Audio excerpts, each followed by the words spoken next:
ఈ క్షణం నుంచి నువ్వు వేరు, నేను వేరు.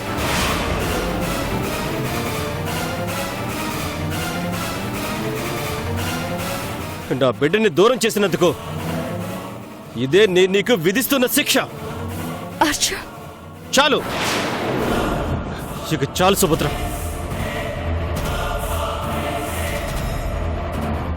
నేను చెప్పేది విను. చాలా ఓర్పుతో నిన్నేమీ చేయకుండా వదిలేస్తున్నా. ఇంకెప్పుడు నా కంటికి కనిపించకు. జీవితంలో మళ్ళీ నన్ను కలవడానికి ట్రై చేయకు. బాయ్.